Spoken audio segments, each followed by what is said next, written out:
Good afternoon. This is Jesse from Proman-ERP. We're here to talk about setting your project goals and how to get started in selecting your new software. Before we get started, we want to pause for just a second and try to emphasize that we're the ones that are here to help you. We're providing these videos to help you through your journey of selecting your new software. It's a daunting task. We've worked through this for 30 years with different clients, and so we've taken some best practices and put into these videos to try to help you along in this item that you've probably only done a handful of times. So we're the people who want to be here today to help you, and then through the selection process, even before you've selected us as your software vendor, and then try to prove to you that we are going to be here to support you in the long term so that you can maximize the benefits out of your software to help your business. Help is only going to be a phone call, text, or email away in order to help you solve the problems that you're facing. On this slide, we show you what the standard or normal stages of the selection process that you are going to go through in your journey. So the very first one here is gathering your information and setting your project goal. And then they basically go down through this preliminary search and shortlisting your vendors and trying to walk you down through this to make the right decision for your company. So this series of videos are going to help you down through this process. In stage one, there's basically two parts. There's the setting of your goals, which is what this presentation is about, and then requirements gathering, which is what you need to run your business and setting those expectations. And you should really try to document that process and figure out what those requirements are before you go out and start talking to vendors. And we have a separate video to help you on that process. So your project goals. This has got to be successful, meaning that you're going to achieve your goals on time and on cost. So every project needs to have quantifiable goals so that we know that we've actually accomplished what we set out to do. So this helps us in deciding what software will ultimately be selected, defines the cost for this project, and I don't think that it's terribly important for us to understand here that, we can break this into goals or into phases.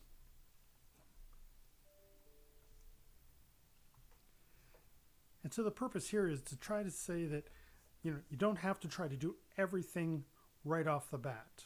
You're going to see a lot of new features maybe in software, and you want to take advantage of those things.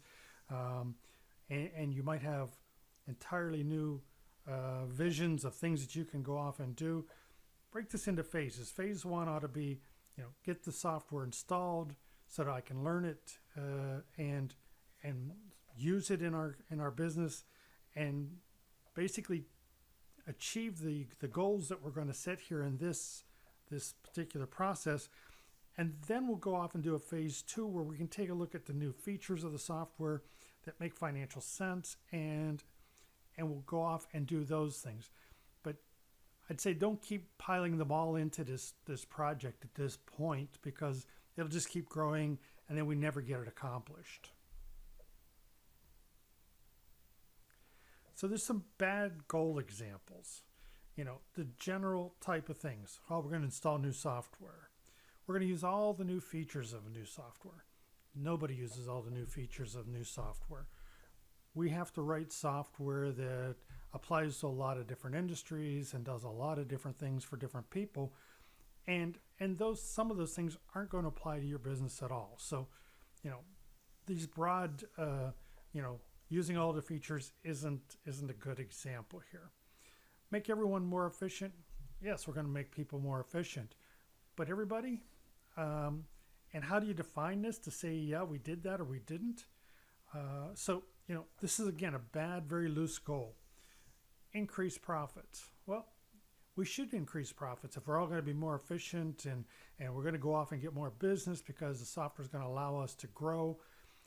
So, yeah, we should increase profits. But unless we actually define those things and how we're going to accomplish that and how the software is going to help us do that, this is again, very general kind of a thing. Reduce indirect personnel needed.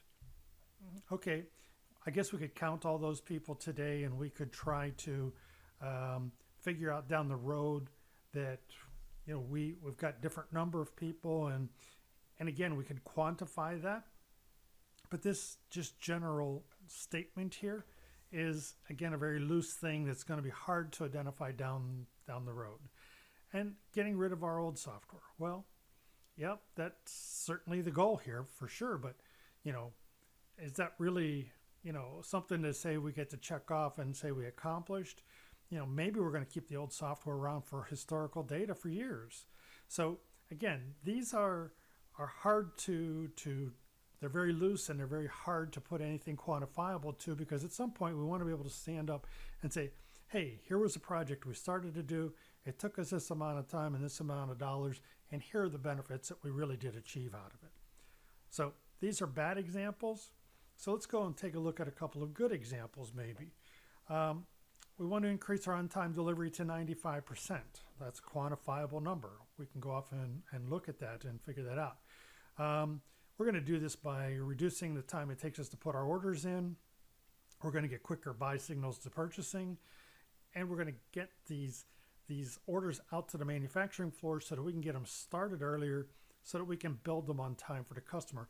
Those are the things that we're going to ask the system to help us do in order to reach that goal of 95% on-time delivery. Very quantifiable, and it's got some action points in here. They're not specific items, but they are telling us how we're going to get there and achieve this goal. We must increase our inventory accuracy to 98%. We're promising stuff to our customer and then finding out we don't have it. So we're missing those promises. Here we've set a number, 98%. We can go out and measure that. If we want to know how the software is going to help support us in, and first, making sure that our inventory is that accurate. And second of all, does it have the inventory processes in place to help us, actually attain that? Another one might be we need to get our information to suppliers, our drawings and our requirements and our RFPs, so that we get the correct parts on time at the price we expect, and that they're really the correct parts.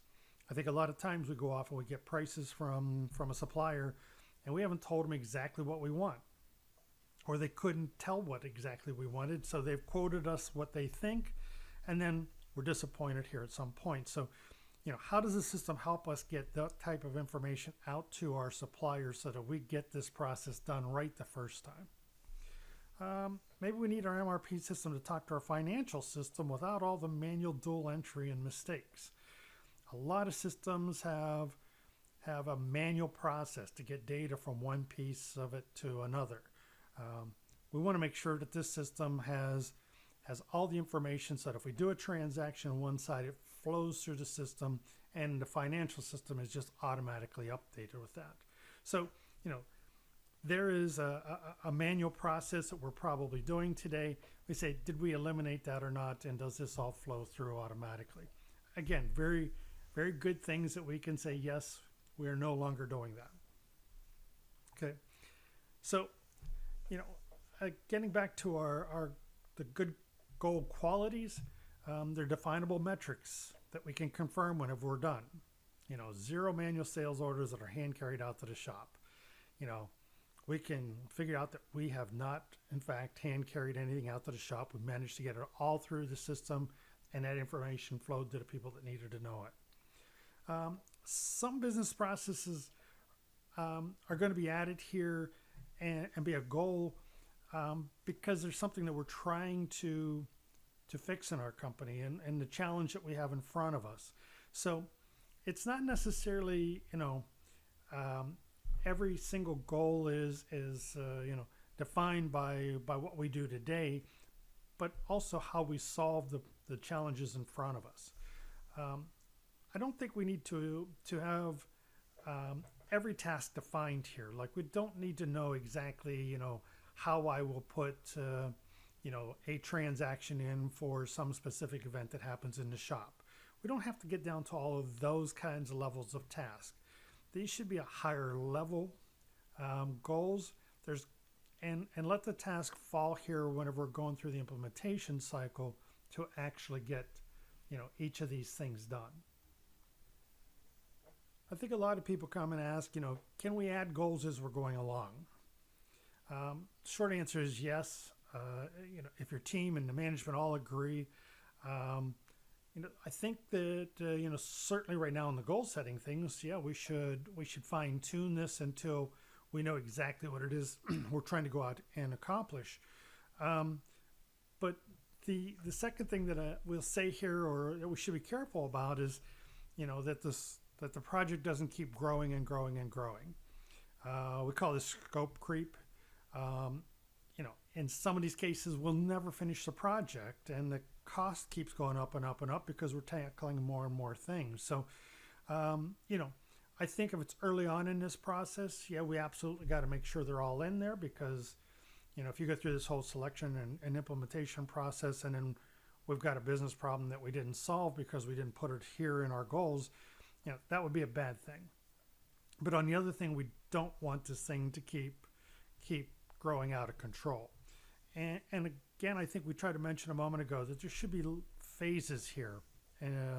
And the first one is to get this stuff implemented and the processes out and working, and then tackle a phase 2 and 3 and 4 and so forth.